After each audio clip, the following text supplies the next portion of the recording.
ডাইনি অপবাদে প্রাণে মারার হুমকি। ঘটনায় মঙ্গলবার বালুরঘাট থানায় ৮ জনের বিরুদ্ধে লিখিত অভিযোগ দায়ের করলেন বৃদ্ধ। বালুরঘাট থানার বিরোহিনী গ্রামের ঘটনা।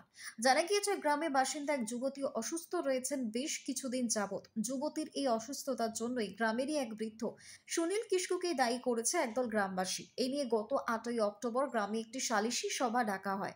সেখানে সুনীলকে ডাইনি বলে আখ্যা দেওয়া হয়। দ্রুত গ্রাম না ছাড়লে তাকে প্রাণে মেরে ফেলবার হুমকি পর্যন্ত দেওয়া হতে থাকে।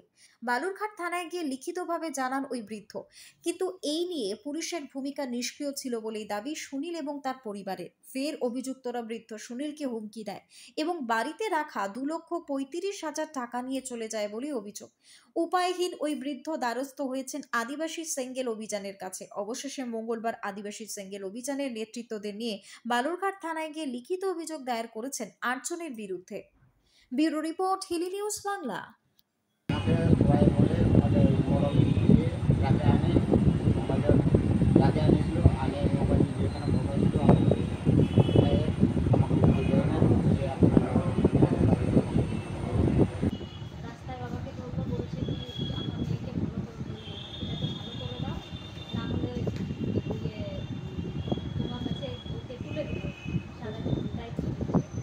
আর এক ঘটনা ঘটেছে ডাইনি অপবাদ দিয়ে এরা থানাতে এসেছিল, বালুরঘাট থানাতে কমপ্লেন দিতে 8 তারিখে কোনো রকম কমপ্লেন পুলিশ প্রশাসন নেয়নি, বালুরঘাট প্রশাসন। তো ডাইনি অপবাদ দিয়ে এই সুনীল কিস্কু ওনাকে ডাইনি অপবাদ দেওয়া হয়েছে।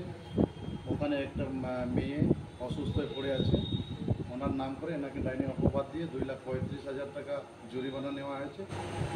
কে নেয় আর গ্রামবাসী তার সঙ্গে ওই আপনার পাড়ার যার বাড়িতে ওনার ওই মেয়েটা অসুস্থ আছে ওই বাড়ির পাড়ার কয়েকজন পাড়ার মহলকে দ্বারা ডাকে বসায়, ওখানে বিচার সালিশে বসে তার সঙ্গে 2,35,000 নগদ কেস নেয়।